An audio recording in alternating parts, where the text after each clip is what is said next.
That's right. And if you really want to do it and not just staying in power, to do the right thing. And if now you have America and you have the whole world around you, and America put in the help of another regional country. Look, back in the days, before in 2021, I could not come to Dubai because Israelis were not allowed here. But now they don't see us as the problem, they see us as the solution at the end of the day. And I think that if at the end of the day we will draw a line and all of the countries of the region will support it, it will happen because it's not going to be any other choice. If now you ask me about what Trump said yesterday, that you want to take control, that America will take Gaza Strip or something, I think it's fucked up. But I do think that it's optional. They could do that there like Dubai. They could. It's not like this is wrong. They could, but they chose not to. To dig tunnels take years.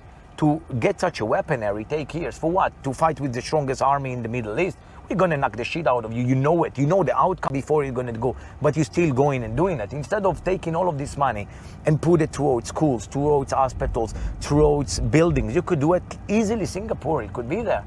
It's not like we won't allow it. At the end of the day, we do want it, but look at it, it's a fact. To fight against who? To fight against who? It's like now you're one person, fight against 100 people. You know you're not gonna win. It's doesn't really matter now, occupation. I'm not entering what's right, what is wrong. We live in there. We're not gonna go nowhere. Israel is not gonna go to Antarctica. Forget about it. The Holocaust not gonna happen again.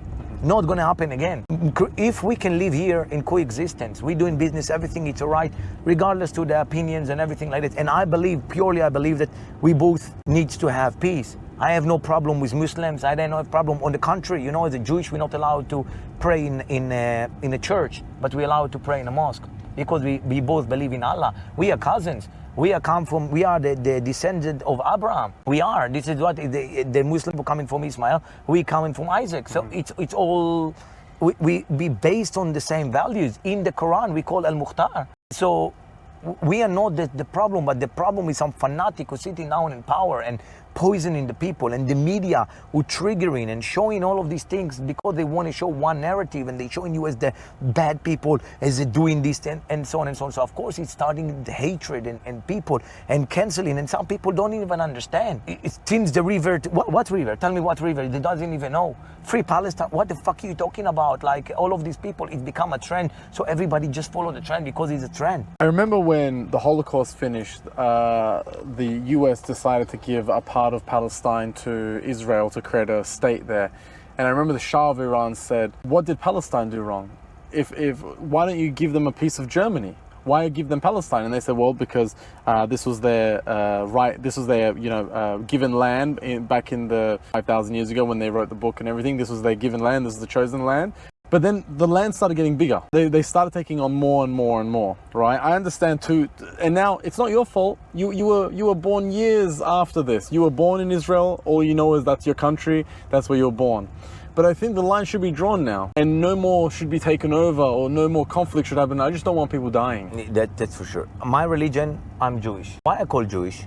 Because I'm coming from Judea. Where is Judea? It's where is Israel today. Jewish people live there when it's called Palestine. It's been controlled by the Brits, and since 1918 till 1948, we kicked them out, the British. Before that, it's been ruled by the Ottomans. It's called Palestine. And then we turn it, it's been before that, before the years like 7 BC, it's called the land of Israel or the kingdom of Judea. We came, also Jewish people was living there, but we didn't have a home, and we understand that we have to be united. And the idea of Israel, the idea of the Zionism, it started way before the Holocaust. It started in the Theodor Herzl in Hungary in 1886, if I'm not mistaken. He had a vision that the Jewish land will have his own land, and then they tried to buy it from the British. In the beginning, they offered Uganda, and all of these things in the book of history. At the moment, we are there. My grandparents came from Morocco. I am Arab Jew, let's call it like that. So my grandparents left everything because of the promised land. They grew up, they promised them amazing land. They went out to a shithole. They build everything, country that doesn't have water, oil, nothing, like desert, like problems and shit. And they create something amazing for themselves. And now we live in there. I didn't choose where to born. I didn't choose which religion to born. I want that we will prosper. I want to have peace. I don't want to receive rockets on my house. I don't want to go to army. I don't want my children to go to the army. If we can do it here, we can do it anywhere. I know it sounds like fucked up, but people don't understand. official language in my country is Arabic. In everything is written in Arabic. We have an Arabic doctors, which are Muslims. We have Arabic judges. All the police officers are Arabic. We have same rights for the Arabic people. People thinking it's portrayed in the media very bad. We have over 25% of the population are Arab Muslims. We have in the center of Tel Aviv huge mosques and everything, and Jaffa. And they have the same rights. In our Israeli IDs, in our books, in the roads, everything is written in Arabic. Arabic is our official language over Hebrew and Arabic. It's our official language in our country. So I believe no more land should be taken, that's for sure. And I believe that should come to a peace. We should do. They need to give up to make some, you cannot go and be stuck in the world. In order to make peace, it's like relationship. You have to do some compromise, both sides. Okay. You cannot say, I want this, I want that. You have to sit down, and if really wanted to make it happen, it will happen. And I wish now after the war ended, and after everything that happened right now, I really wish for both sides that this endless of suffering will finish, and we all will be living in peace, because it's possible here. I don't judge no one on what is belief or what, as long as you respect me and I respect you, that's all right. I lived in New York for 6 months, and you've got the Hasidic Jew community, and they only do business together. You're Israeli and you're Jewish.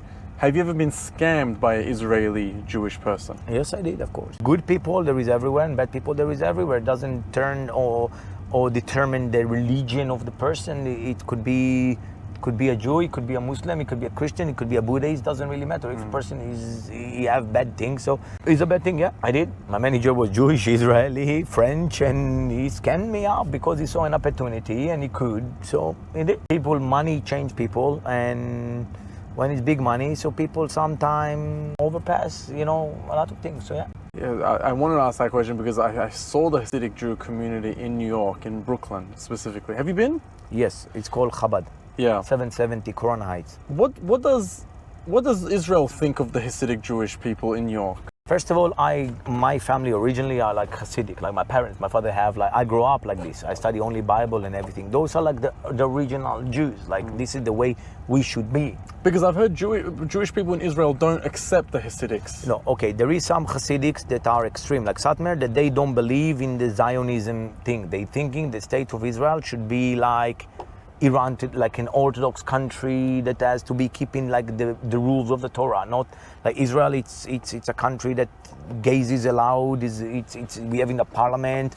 Everything is allowed, and it's like this is not the way they portray the real Jewish. So they are against the country. Those are very small sect, which are very extreme. But in general, we have about 2 million Hasidic Jews in general worldwide, and they are same as us. They don't serve in the military. They live in their own life. They have their own cities. I came from one of those cities, and yeah, it's like very back in time, like the proper Jews. And my parents and my family are like this. They married with matchmaking. It's Sabbath, they don't work. There is no TV in the house. Women not allowed to touch, only after marriage. Not allowed to show fiction in public. Women have to cover themselves up. Shave the head. No. They wear a wig. It's because the hair should be covered. So they find. I thought they shave and then they put a wig. No. Those are extreme. No. My mom, she have a normal hair, but she wearing a wig. Like yeah.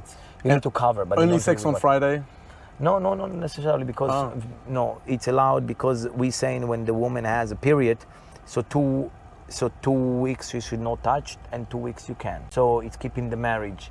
So it's not that. But normally Friday is like a time, it's Shabbat for us, it's like a relaxing. By the way, it's a Jewish invention. All of the Sundays and everything is coming from the Shabbat. So you have one day you should not do any work and only time for the family.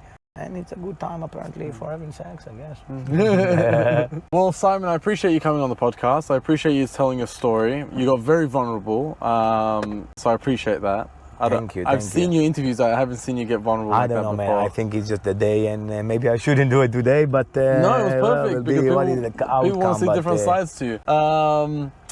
I really believe your story. I really believe that they did a hit piece on you after speaking to you. And if you can come back from this, it'll be one of the greatest comeback stories ever told. And looking forward to seeing it. Thank you very much. Right. And thank you very much. Thank you. Thank you, Simon. This has been Simon, the Tinder Swindler. We are out.